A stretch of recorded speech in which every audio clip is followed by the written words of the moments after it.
A guerra no leste da Ucrânia passou, nos últimos meses, por uma transformação que alterou a lógica dos combates desde o início do conflito em 2014. Regiões como Kupiansk, Pokrovsk e Krasnoyar, localizadas no norte do Oblast de Kharkiv, tornaram-se laboratórios involuntários de uma nova forma de enfrentamento, na qual drones de curto alcance e sistemas de vigilância aérea têm mais peso do que blindados e batalhões mecanizados. O terreno irregular, repleto de florestas e pequenos povoados próximos à fronteira com a Rússia, favoreceu esse tipo de tecnologia, permitindo que o controle aéreo se sobrepusesse à capacidade de manobra terrestre. Em Kupiansk, por exemplo, a substituição de vigias humanos por quadricópteros operados por forças russas alterou completamente a dinâmica local. A cidade, posicionada às margens do rio Oskil e próxima de ramais ferroviários que antes garantiam o abastecimento das forças ucranianas, perdeu essa função à medida que cada rota de acesso passou a ser monitorada continuamente do alto. Equipamentos capazes de permanecer em voo por longos períodos mapearam estradas vicinais, áreas agrícolas e corredores florestais, reduzindo drasticamente a capacidade de deslocamento de tanques T-72, caminhões de suprimento e veículos blindados ucranianos. A consequência imediata foi o colapso da mobilidade ucraniana nesse setor. Ataques repetidos contra comboios e veículos de munição interromperam o fluxo logístico em trechos inteiros, isolando companhias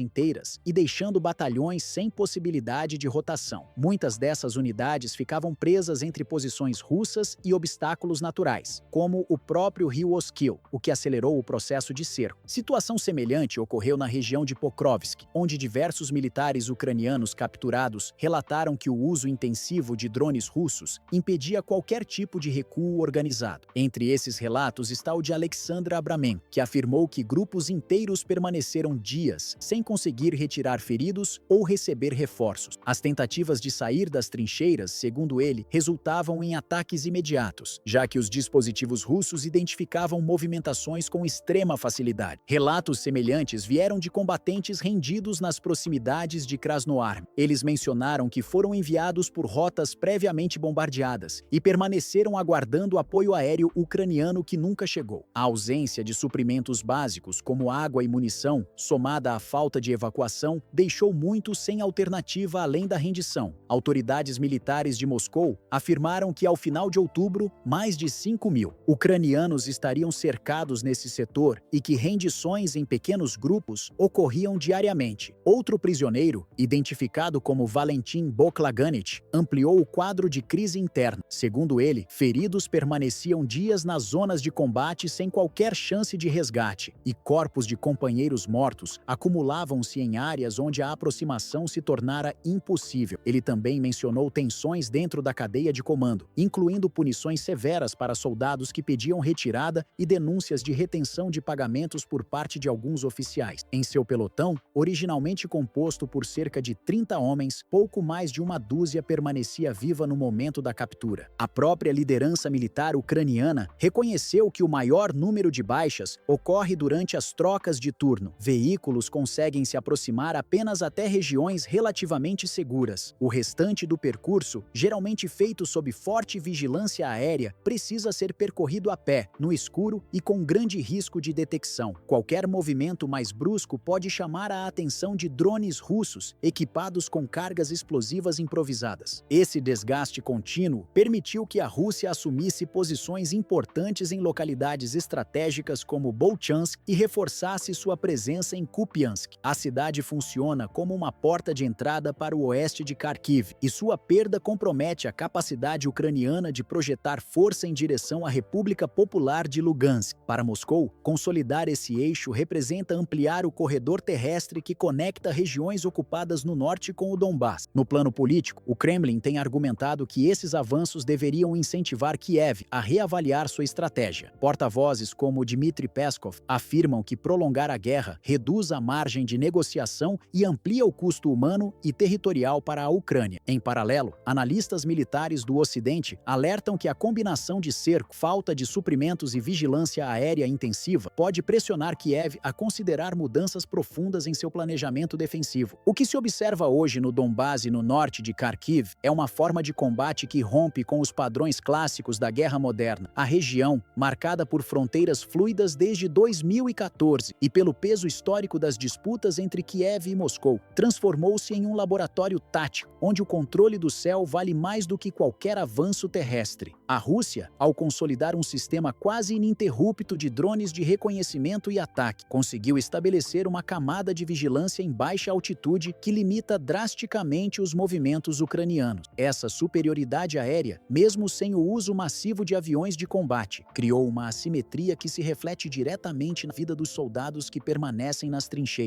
Nas frentes próximas a Svatov, Kremenaya e Kupiansk, por exemplo, há relatos constantes de unidades ucranianas operando completamente isoladas, sem corredores seguros para abastecimento e com dificuldades crescentes para retirar feridos. Muitos destacamentos vivem dias inteiros sem receber suprimentos básicos. A pressão psicológica se acumula. Saber que qualquer deslocamento, até mesmo alguns metros fora da trincheira, pode ser detectado por um quadricóptero, faz com que a linha de frente funcione como uma prisão a céu aberto. É nesse contexto que rendições se tornam cada vez mais comuns, não devido à falta de coragem, mas porque resistir significa desafiar uma força que enxerga todas as brechas e reage com rapidez milimétrica. Esse cenário evidencia uma mudança estrutural no conceito de guerra. O conflito no leste europeu demonstra que o século XXI não será definido pelo número de soldados mobilizados ou pela quantidade de tanques estacionados próximo à linha de frente. O fator decisivo passou a ser a capacidade de controlar o ar em baixa altitude e transformar esse domínio em informação instantânea. Drones equipados com câmeras térmicas, sistemas de navegação autônoma e pequenas cargas explosivas substituíram patrulheiro, observadores avançados e até parte da artilharia tradicional. Eles rastreiam retiradas, perseguem veículos que tentam reabastecer o fronte e atacam com precisão áreas onde a infantaria ucraniana tenta se reorganizar. No Donbass, essa evolução tecnológica se materializa em cada vila disputada. Lugares como Torsk, Nevsk e a periferia de Lysychansk tornaram-se exemplos de como o controle aéreo pode moldar o destino de comunidades inteiras. Um drone que sobrevoa a mesma região por horas impede avanço, dificulta evacuações e praticamente paralisa qualquer movimentação tática. Assim, o conflito se transforma em um xadrez lento e exaustivo, no qual quem controlar o céu, mesmo com equipamentos pequenos e baratos, impõe o ritmo da guerra. Enquanto essa disparidade técnica permanecer, Moscou continuará ditando grande parte das condições no leste da Ucrânia. E para Kiev, a incapacidade de neutralizar essa vigilância contínua significa seguir lutando em terreno onde cada decisão é tomada sob mira permanente. O Donbass, portanto, consolidou-se como o primeiro grande palco de uma nova era militar, a era em que máquinas silenciosas e quase invisíveis decidem mais do que divisões inteiras de infantaria.